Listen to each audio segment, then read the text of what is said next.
Good afternoon, Knicks fans or Knicks Nation. Welcome to our next edition of Sky Hoops Knicks Dreams. To join the conversation, drop your comments in the chat room, and in a few minutes, I'll be dropping in the link if you want to be a panelist. We're going to chop this game up. Obviously, we're going to first talk about the Washington Wizards Knicks game, and then we're going to talk about tonight's game between the Milwaukee Bucks and the New York Knicks. With that being said, I'm going to do a nice little pocket pass for Bill Stradamus so that you could, kick it off and give us your take on what you thought about our previous game against Wizards. Well, as we were speaking prior to you launching off the show, that game that game had me going because I as I stated to you, I call that our worst and best game of the season. If you can understand what I'm saying. For 3 quarters, we stunk out the joint. Even that third quarter, even though we won it by maybe 2 baskets, we won by 4 points in that third. Then in the fourth quarter, we just put it all together and took these cats out. And I was shocked. I have to honestly say that I was shocked that we were able to come back and pull that off. And now I can say that these are steps to our growth, and a game like that could help us out come playoff time, not play-in time. I'll leave it right there for now, and I'll drop a nice bounce pass to my right to the Dream. Oh, I appreciate that. And I'm since I've been out for a little bit, I've been working on my legs, so I'm gonna come up with the left hand tomahawk. And basically, I'm gonna throw this one up like the Commodores, and I'm gonna call it a brick house. That's what they had going on, brother. They sure did. Really bad percentages all around: field goal, 3-point shooting, and free throw percentage. All probably, like you said, some of our worst performances of the year. But 2 things we can shine a light on was our offensive rebounding and our heart.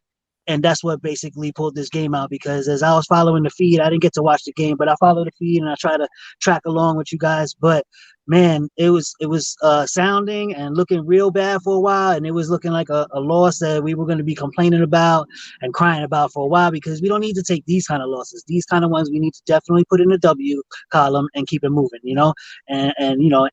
and reboot ourselves for the higher quality competition. We got lucky 2 games in a row. These guys really didn't shoot all that well, but we didn't come to play early in the game, and like I said, in the end, they put it all together. So that being said, I'm gonna do a behind-the-back wraparound pass to my man 2.0. Yo, how you doing, everybody?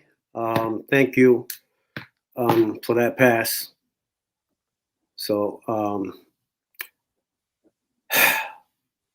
anyway, we were having a conversation with Bugs that same day, and he kept on making the point that about the second option or the main scorer, and that he didn't care whether or not my man missed every shot that he took during the game, but that in the fourth quarter, when the game was on the line, he needed somebody to come through. And I think for that game, it was one of the killer bees. Actually, both of the killer bees. Yeah, it was the Alec Burks and R.J. Barrett show, with a little bit of a couple of assists from Quigley, and that hard, lunch pail, hard work of what's my man we got at the middle now? That he finished the game. Mitch? No, Mitch did not finish the game. Oh, Gibson. Taj. Yeah, 10 and 8. The Taj Mahal. Yeah. He brought it in. He brought it home. It was those guys who brought it home. And of course, after we were in the lead, okay, Randall came in and hit those 2 jumpers at the end to keep us in the lead. Prior to that, he was in a bike, sitting over there behind the bench, nursing a bruised thigh from getting kneed earlier in the game. I hope that everything is okay for tonight, because he's going to need to be at full strength to go against this next game. However, we keep on talking about the games that they're supposed to win, and I no longer take that attitude that there's any game in the schedule that we're supposed to win. We have to win those games. Those games that we think we're supposed to win is the ones that come to bite us in the back, because we walk into them thinking that we're supposed to win. Not we as fans so much as the players. Players don't have the luxury of thinking they can beat anybody. They got to go out there and win every game, because every game matters. If they're going to make the playoffs,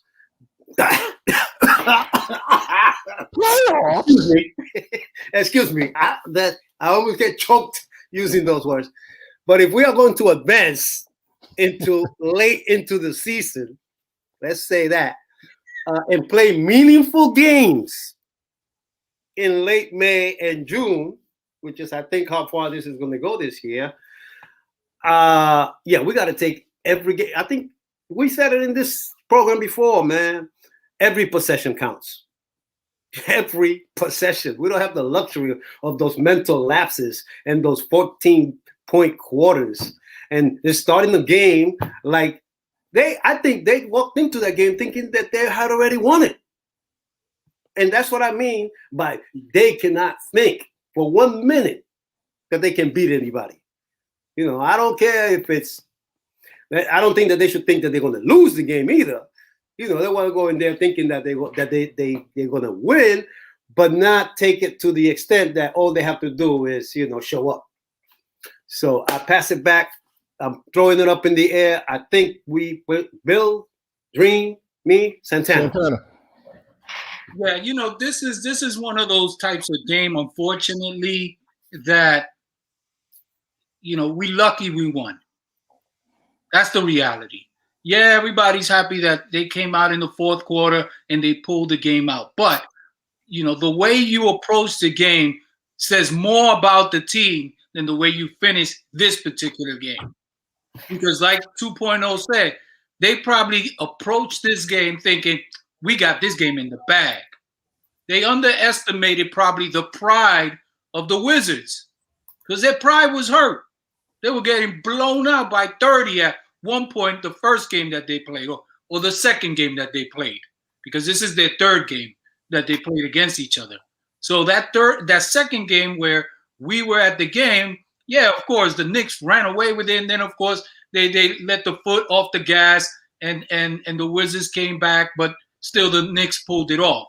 So that is a testament to inconsistency as a team.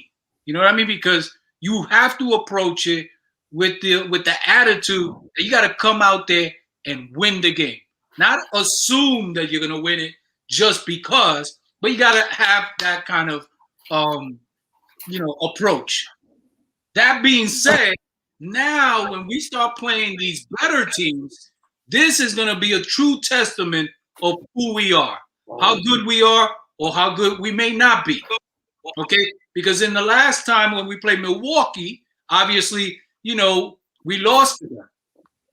We lost to them, and we got smacked. Came coming down on the Knicks. Randall this, Randall that. Okay, and of course, you got to step up. Everybody got to step up tonight against Milwaukee. Okay, play up to the competition. Don't play down. That's the message. And so, with that being said, I'm going to drop it off to Bill Stradamus. I'm going to give him a nice little handoff pass. Go ahead, Bill Stradamus. Take it away. Let me shoot the fadeaway for the bucket, and let me run back on him. Now, individual accolades for that last game. Mr. Barrett showed up. Mr. Barrett, in 42 minutes of action, actually he had 24 points, 10 rebounds, and 5 assists. What? Say it again. You heard me. That. Your son. Yeah, what he said? What he do? Your son had 24 points, 10 rebounds, and 5 assists. And he was 2 for 12 in the beginning of the game. Don't Yeah, forget that part. him and Ramsey, they were horrible. That first half, weren't they something like 4 for 20 or something crazy like that? It was something ridiculous. However, the man who showed up, the other B, who I aptly named Boogie Bucket Burks. He was boogieing on those boys and dancing, and I love when he's playing like that. When he's playing like that, I'm wondering, how could Tibbs ever go back to starting quickly in the event that Rose and Peyton aren't available? You have to play that dude. That dude controls the game. And then he gets in his grooves where he starts, like I said, boogieing with the ball, and he's making the right plays. He's not costing them any unnecessary like turnovers or anything. And then he's dropping buckets. Great game. And back to who you had alluded to earlier, Taj Mahal, 10 and 8 in 27 minutes. He did his thing. Quick, nice game. Only 26 minutes, 16 points, 6 rebounds, and 3 assists. The only one that still can't seem to get anything going is Obi-Wan. What he had? He had no points, 1 rebound and 1 assist in 11 minutes, like I said. And even Knox came in and gave us a bucket in his little 6 minutes of play. So a great comeback, but like I said, that you can't start like that and expect to win. I don't care who you playing. And I think they got a reality check in that game, and hopefully that reality check carries over to tonight so that they'll go in with a certain aggression, a certain game plan, stick to it, and let's see what happens. With that being said, behind the neck to the dream. And on my left hand, hook him from the right side of the paint. So basically, we get into these numbers, and you guys saw the game.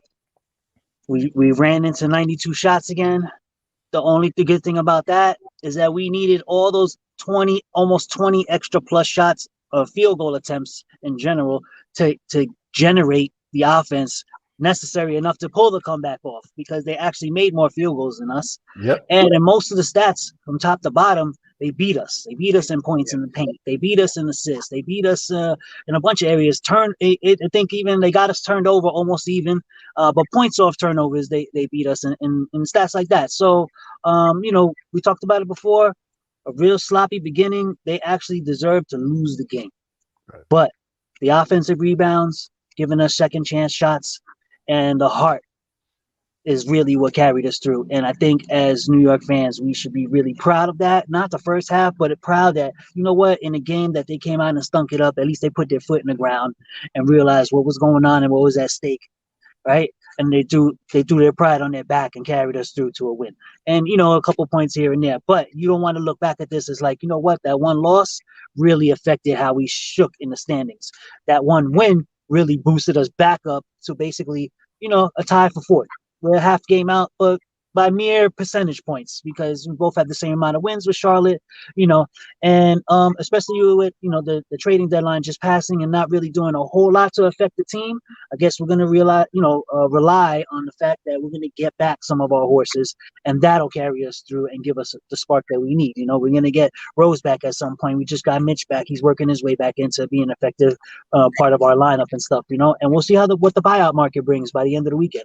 I really think, maybe Drummond might be headed this way for the right price, especially because now Nets are out of that. So it's just basically the Lakers and the Knicks, who wants to come up with more money, or where does he really want? Where does he want to go? But, that being said, not really much to talk about on the good side, other than we pulled the W out, But I tossed it back across. I know these guys were excited. I think we're undefeated. Sending people to the games and coming back with W's. Is that streak still alive? Okay. Thank you, fellas, helping us pull that one out. I send it back across the court, 2.0. 4-0. 4-0, folks. I haven't lost once. Keep it up. Okay? Keep it up. So you're gonna have to pull your monies together and send me to every game, man. That's all you have to do, brothers. You want to get to the playoffs? We send you there, right? Listen, not only the Alec Burks is having a run. It's not just one game. He's averaging over 20 over the last 4 or 5 games. Yeah, he better. Averaging 20 before he got hurt. That's who he is. He was just like one of these lucky things that fell on our lap. I don't know how he ended up with us, but I don't know why the other teams giving up on this cat. Because he's serious, man. He's for real. This guy, as far as I'm concerned, man, I don't want to say that he should be starting because, damn it, I need him on the second unit because I need some scoring in that unit. And then that would deplete that whole thing and force my man Quigley to start, calling his play down every time down. But he played defense. Yes. See, that boy, what's his name on the Wizards? Beal? Beal, yeah. That's Bullock's man. Bullock's is the one that holds their best players on defense for us. But with him being out, we needed somebody to slow down Beal. And Beal was dancing and prancing, man, like he was back 2-3 years ago. But at the end, he started missing, except for that one 3-pointer that he made at the end when they were down by 6 or so. Man, he couldn't make a shot. He couldn't make a shot. And forget about Russell. Russell can make a shot to save his life, So we held him down to 26. That's the best you can say, But at least we held him down. And that's what I'm saying about Burks. He had to play, both ends of the floor. Not only did he give us 27, but he has to play defense on their best scorer that night anyway. And then with Randall out, we definitely needed his offense. So, yes, it was the worst of times and it was the best of times. A tale of two cities. But most importantly, like everyone said, at the end of the day, sometimes you got to win some ugly games. But to show the heart that they showed, to come back, to not fold the tents and say, forget it, let's go play the Bucks on Saturday and let this one go by. No. And I wasn't even there to cheer them on because, so they did it without me. What do you think, Santana? They did it without you? I mean, they pulled it out at the end. That's all I'm going to give them credit for. I do give them credit that they've been playing with heart all season. I mean, I don't think that's new or that just emerged in their last game. They've been consistent in that respect. Every game they've competed. They haven't quit. So, that's fine. I'm really looking forward to seeing how they match up. And I'm going to transition now to tonight's game. And that is, they're going to be playing Milwaukee. Milwaukee is at the top of the East. They're a team to contend with. This team is, we're 1-1 against them. And we need all our guys to step up and truly measure themselves against the better teams. Okay? Because that's going to determine how far we go. If we start now ramping it up, taking it to a whole nother level and competing at a higher level, then we're positioning ourselves to be more successful down the road. Again, these games, in my opinion, could be a 50-50 game where as easily as Milwaukee can win, we can win. But it's just a question of how we play when we play against them. You know what I'm saying? So against Washington, I'm glad that they pulled it off. I'm not getting too excited about that because, again, they should have won that game. They should have won that game, and they should have managed that game from beginning to end. They chose to slack off. They got a wake-up call. And sure enough, they pulled it out at the end. Okay, good. But that, to me, doesn't prove are they for real. what's going to prove to me if they're for real is these next string of games where they're playing tougher competition, and that's when we need to see how they really measure up. And that's what I'm looking for. And that's what I'm looking for in Randall, in Barrett, in Burks, in everybody. How they perform against the better teams. Because anybody can pat stats against the worst teams and then fall short against the best teams. And when you average it out, it looks good, but it's not telling the true story. So now is when I'm really going to be looking at, okay, how are they performing against the better teams? Because that's the true indicator of how far they're going to go moving forward. That being said, I'm going to drop it off to my main man, Bill Stradamus. Take it away, brother. Tell us what you think about this Milwaukee matchup. Well, this is the rubber match. First time, we blew them out. Second time, they blew us out. So I got a sense that both teams kind of got a feeling for each other. And we'll see what each coach does, what changes they make or don't make going into this game. And they will probably be looking at us as a possible playoff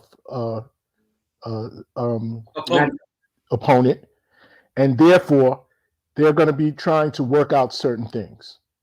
Now, they have upgraded their roster from last season. During this trade, did they get anybody? I don't recall. Did they get anybody over this? Yeah. Yeah, they did get somebody. I'm trying to remember. They got the guy, PJ Tucker from Houston. From Houston. Okay. Perimeter shooter. Okay, so they got PJ Tucker. Yeah. Drew Holiday. The Freak, of course. Their big man Lopez. And for some reason, those Lopez boys know how to play against the Knicks. They're fundamental. They're fundamentally sound. Both of them. So they're going to bring it. And we have got to steady the course, play our best ball. We gotta again, you know what our mantra is: defense first, defense second, and the offense will come third.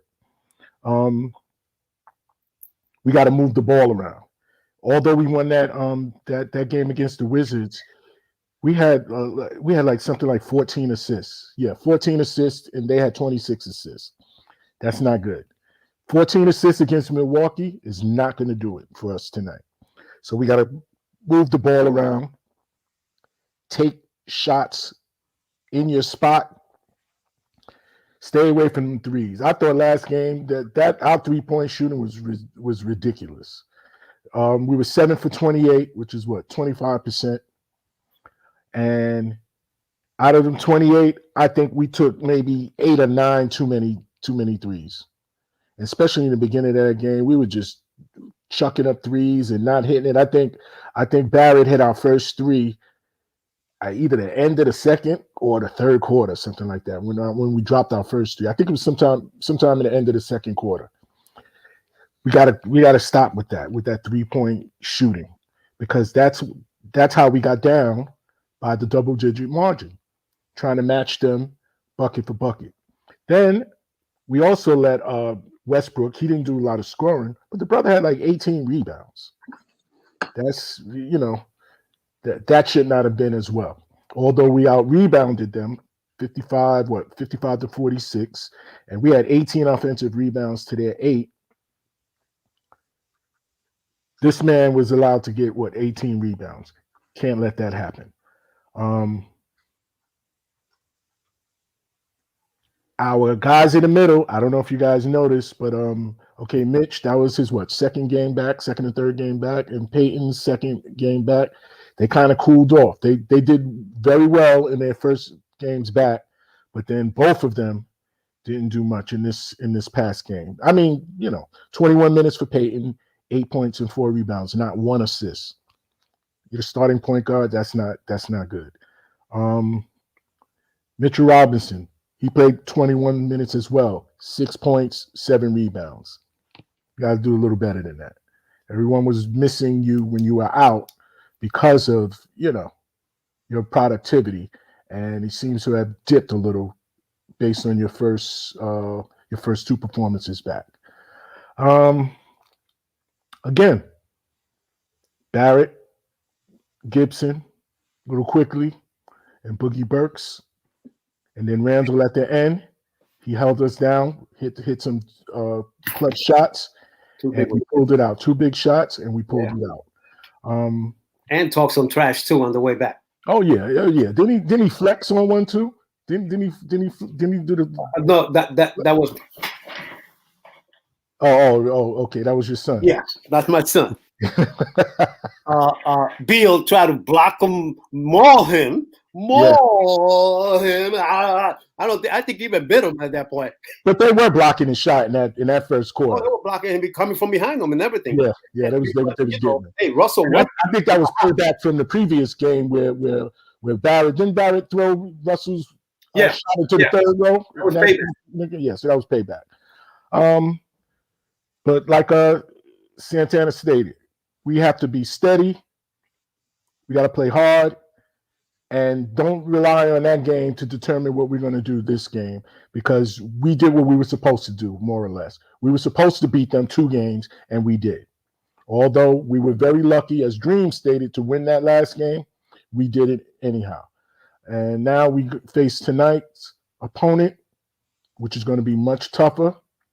And I will leave it right there and do a little drop pass over to 2.0, see how he feels about that. Yeah, thanks a lot, man. Listen, I understand Santana's point about that sometimes the stats don't mean nothing unless you do them against the better teams. Unfortunately, we've lost against the better teams. Almost all of those games. We only beat the Jazz once, and we beat the Bucks once. Every other so-called better team, we've lost to. And a few of the not-so-better teams. So, I mean, you can separate things if you want to, but the stats is still, at the end of the day, that's what we read. That's what the league goes by. When they say you got the most assists for the year, they don't say that you got the most assists for the bottom feeders or the best team in the league. You got the most assists.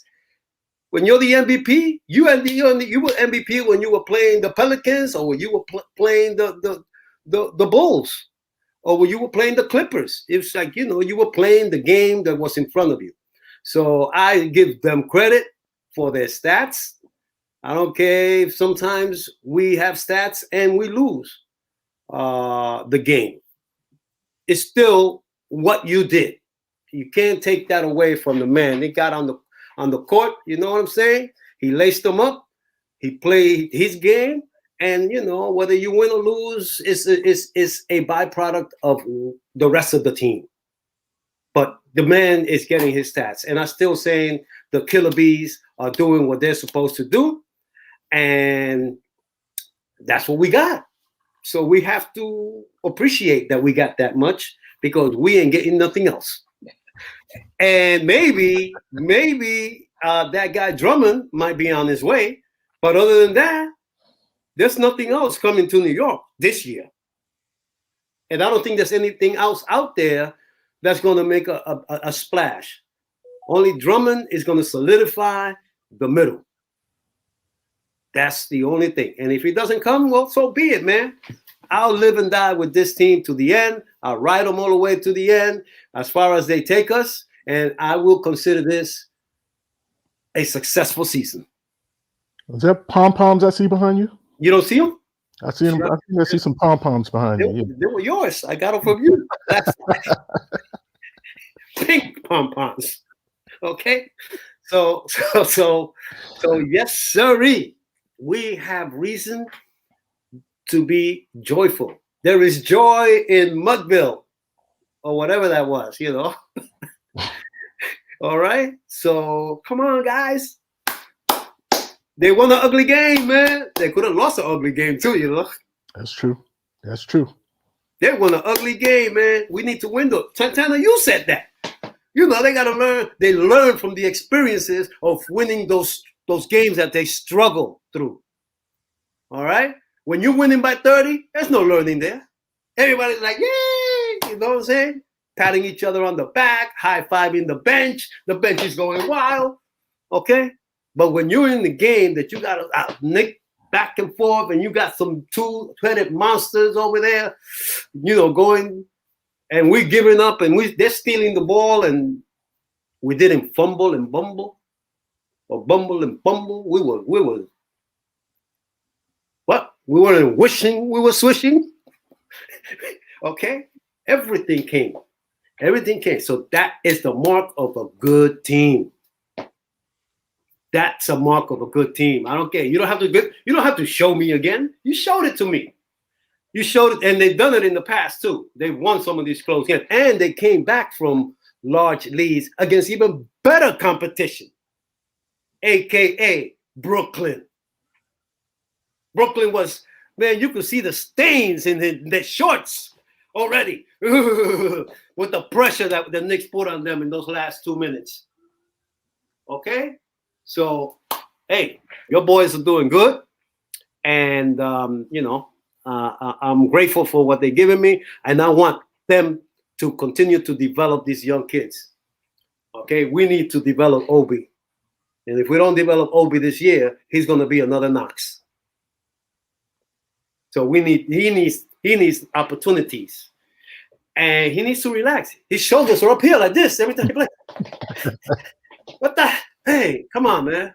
Exhale, brother. Exhale. That's what his problem is. He's not breathing. He's not breathing out there. I think Tibbs tends to do that to younger players. He's always looking at the bench. All of the younger players are like that. If Quickly ain't doing that. Quickly he's chucking it up when he chucks it up and shooting it where he's shooting it, and he's making the best of his opportunities. Well, I think Tibbs trusts him more than he does those other guys. Because he's been making those shots. Obi can't make that 3-pointer. He shouldn't even be shooting it. I'm telling you. Knox came in there and threw two bricks. It should have. I don't know why. Why is he playing them, man? Anyway, he did. Maybe one day he'll relax too. But those are two guys who are really uptight, man. They come on the floor and they scared to play. They feel that they have to do something, and they feel that they're doing something is scoring right away when they should let the game come to them. Mm-hmm. Move the ball around and get it back, and then take a shot. Take the more comfortable shot. Right. Knox just lets it fly. As soon as it touches his hand, he just lets it fly. And Obi has done that too on occasion when he's shooting those threes. And I don't really like that. But they'll be okay. They're gonna be okay. Good. From your lips to God's ears. So let me jump in here, man. Go ahead. All right. So your dissertation. Your dissertation about stats or stats, regardless of who you're playing against, it sounds good now, but I think it's a convenient argument because I remember not too long ago when we put up stats against OKC. Oh, they were G Leaguers. G Leaguers. So listen. Forget about that, bro. Don't come at me with consistency that way, because you cherry pick, brother. You cherry pick, man. I want to hear that. Okay, so that's all I gotta say about that, man. What I want to see is them playing against the better competition and putting their best game forward, because it does matter. Yeah, you could average it out, and you could say that at the end of the year. Nobody looks at whether it was bottom feeders or the better teams that you put those stats on. But the reality is we know game by game what it really means and how it really matters. And how in the end, forget about MVPs, because those are individual stats. In the end, the objective is to win games, outcome, impact, and how you position yourself for the end of the season to have a more or lengthier season in the postseason.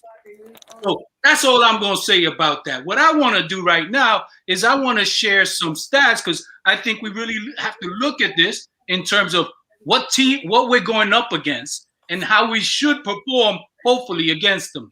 So I want to share my screen with you guys. Give me a second here. And let me know if you guys see this. You guys see this? Yeah. Okay, so right now, I'm looking at NBA team defensive efficiency. And, we're right there. We're number 3, which is great. That speaks a lot. That speaks a lot as a team that we're up there in the top 3. Milwaukee is in the 8th spot. That's a good thing. So, this is another team that plays defense. So we have to really play efficient offense to score against their defense too. On offense,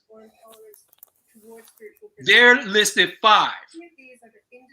Okay, they're listed 5th in the league, and then of course we're towards the bottom. Because we're not known for our offense.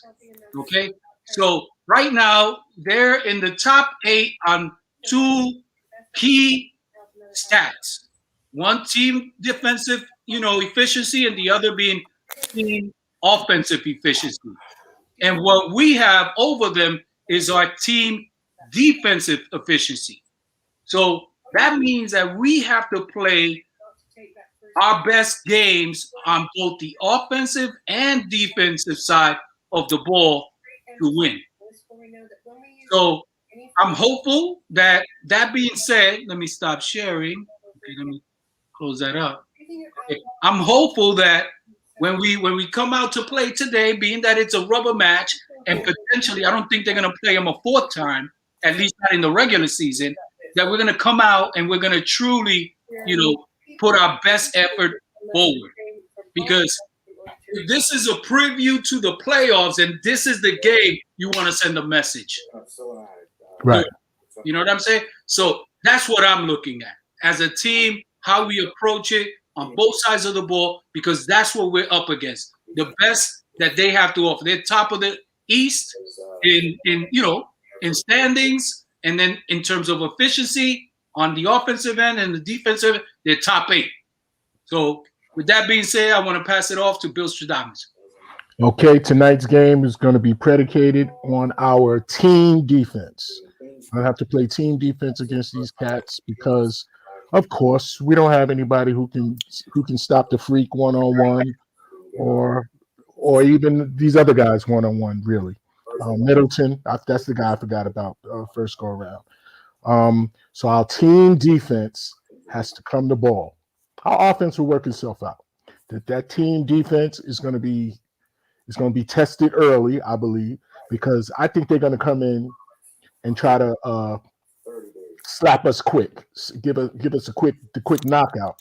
And I think if we can hold up, have a pretty decent first quarter, we can have them slow starts as we've been having, or like we had with the Wizards.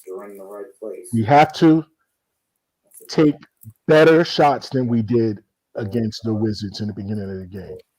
And all of that can be controlled if our defense is solid. If your defense is solid, your offense can feed off of that. If we come out there thinking that that we're just going to run them out of their building, we'll be in for a rude awakening, very rude awakening.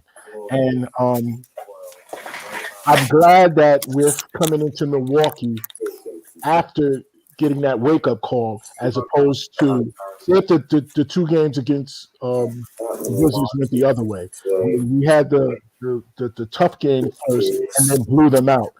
The Knicks would have been coming into this game feeling like they put it all together, and probably would have, and not come out with the necessary aggression that we're going to need. So I'm glad that it worked out. I'm glad we got the 2 games, but I'm glad that we got the wake-up call in the second game. So that'll put us on notice for tonight's game. And like I said, defense,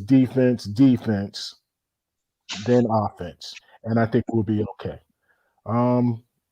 Right there, I see that Dream came back. He came back off the bench. I think he went in the back to get X-ray, and they said he was okay. So he's back in the game. And I got off that bike. Girl. I was trying to keep myself in shape. All right.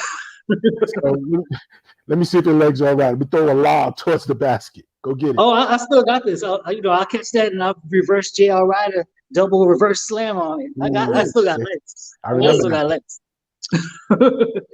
But so where do we leave off in the conversation? I apologize. We're talking about Milwaukee and what we need to do against Milwaukee to pull this game off. Okay, so I'm not sure what you guys said already, but they also 3 of their last 4 coming into this, just like we are, and we are a 1-point loss from Philly. From clean sweeping, like 2.0 said. I think he kind of predicted that we could possibly pull that off, and we almost did. But they're coming off 2 games against the Celtics. First one, I think they won. This last one, last night, they lost. So they're probably have a little bitter taste in their mouth about that. But going forward, they're about to hit the road for the Clippers and the Lakers themselves. So I'm hoping there's a little bit of, 1, the back-to-back, that positively falls in our direction, and 2, maybe they're overlooking us a little bit since they whooped us last time. They may not take us serious. So depending who's healthy on our end, because I think a lot of guys showed day to day. I'm not sure if they're going to be playing today, like Randall and some of those other guys, which are definitely obviously important to our offense and everything we do. But it would be nice to have a better showing at minimum against these guys. Right. We kind of owe them a better showing because we got them, now they got us pretty good, and so let's see where this third game shakes out. Like I said, depending on who plays on both sides, they made additions. They got PJ Tucker, so they're shoring up some of their defensive end on the inside. Plus, he can pull from that corner any day of the week. So, that being said, I'll leave a little bit on the bone for my man 2.0. Go ahead, me, big man. No worries. I don't know if I have. Okay. Thank you, Dream. I had. I mean, 2.0, you got something in the background? We hear something in the background. Hold on a minute. 25 years away. So Have the news on or something? Yeah. Well, Yeah. Okay, thanks. That was a computer, the other computer. I got 2 computers going on at the same time. I'm going to have to leave in a few minutes. But I wanted to put in my dibs on what this game is going to look like. I started out at 120, 102. Then I went back to 110, 102. And I think I'm going back to 120, 102. Bucks. Okay? 120, 102? Yes, sir. I'm sorry. This is not going to be pretty. All right? I don't care about the back-to-back. I understand about the back-to-back. I'm not going to say I don't care. I understand about the back-to-back. But we are more short-handed than they are. Okay? So if Randall is a possible game-time decision, Rose is not coming in. Alfred will be there. Nolas Noel is not going to be in.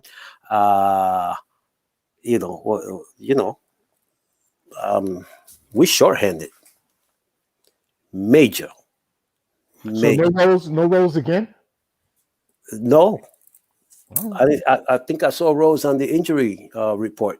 Somebody wants to double check that. Yeah. He's not even getting dressed.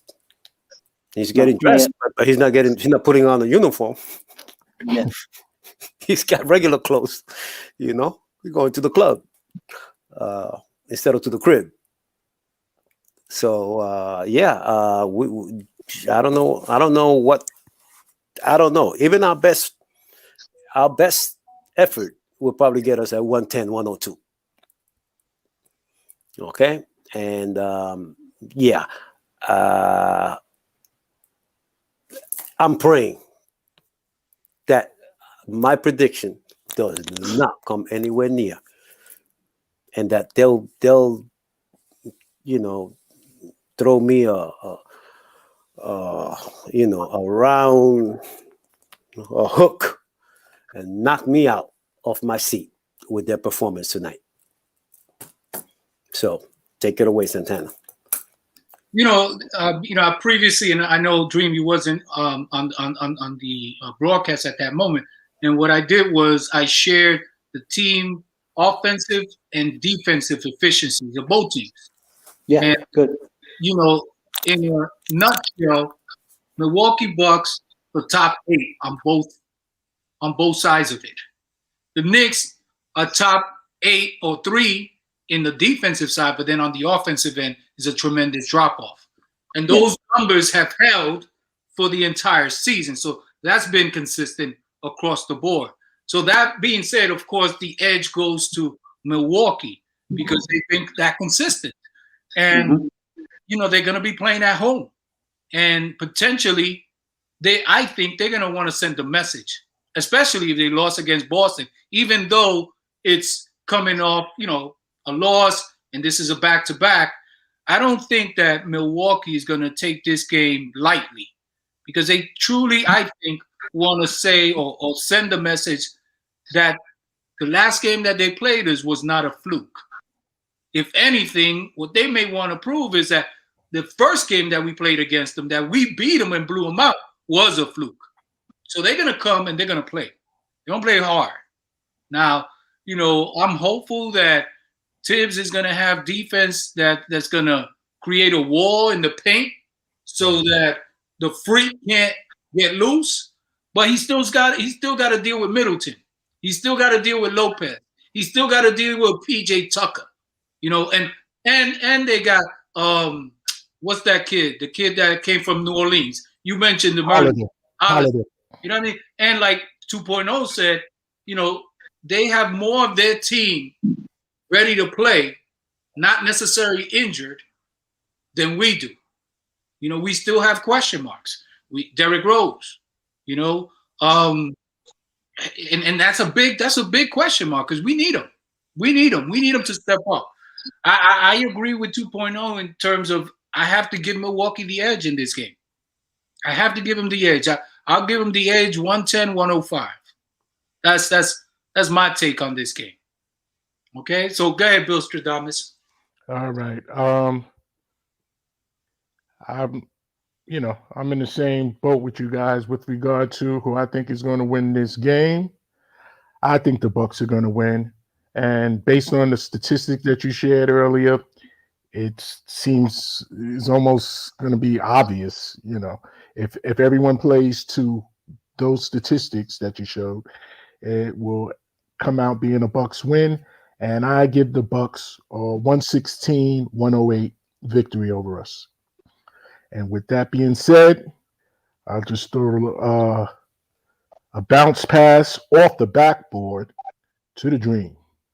And I'm gonna shatter this rim, and I'm dragging my ass on with the rim in my hand. The rim in your hand? Okay. With the rim in my hand, I'm taking it home because I'm gonna be the only guy to go on record today and say Knicks gonna pull this out. All right. Maybe I'm crazy because I'm out here in Little Cali doing my thing, but I'm gonna say even if Randall doesn't play, this will be the introduction of what Obi can actually do in the offense if he gets to run. I say just throw him in the starting lineup, let him do his thing. If Randall doesn't play, he's now right. Just free flow the offense. It's gonna be abstract to what we normally do anyway if Randall's not in there because we go through him, right? So if it's gonna be a little bit of that, let it be free ball and see what these guys can do. Go up and down with them. Yes, most teams that we play that are in the top 10 in both categories doesn't fare well for us. But once in a while, once in a blue moon, we do have a game where we show up and the other team doesn't, i.e. a Boston blowout that we had, and we got the Bucks the first time around, even though it was early in the season, right? They had all their healthy guys that were already playing, and it wasn't like we walked into that game and they had, any health issues, right? So outside of that, I'm going to say we pull them down a little bit off of that 120, whatever. I think it's 120 that they average or something around there. I say we pull them down to 113, and I say the Knicks shoot the lights out a little bit and put up 115 against their defense. And so the Knicks 115, 113. Nothing crazy, just go pull out a game. There was a couple, I think Santana said the other day, he was on the podcast talking about, hey, he went through the schedule and there's like 3 games that got to be pulled out somehow, some way. This is one of those games for me. Let's pull it out there. Why not? Put it on the table, and I'll be the one to put my neck out there. Hopefully it doesn't get chopped today. So Knicks 115, 113, and Santana end the show for us. Hey, listen, man. I want you to be, Me too. absolutely correct. I want to be wrong. I have no problem being wrong, especially if the Knicks win, especially on this prediction. I mean, I think it'll be great if the Knicks win this game, especially against Milwaukee, because I think it will cement that the Knicks are for real. Right. Yes, we know as fans that the improvement from last year to this year is unquestioned. But beating the Bucks, especially in this game, that means that they've won 2 out of 3 against the Bucks. That's the Bucks. Yes. So, yes. With that being said, I listen. Say it again. Say it again. Say it again, because I want that to go out in the universe. Every now and then, close it out. Broke clock is right twice a day. So let's get it. Let's make this the second time. All right. That's broke right. Clock right 2 times a day. 115, 113 Knicks. 115, 113 New York Knicks. Let's get it. That sounds good to me. With that being said, we're going to close the show as we always do. Once a Knick, always a Knick. Always a Knick. All right, fellas. We'll chat it up during the chat, fellas. Yeah, all right, fellas. Later.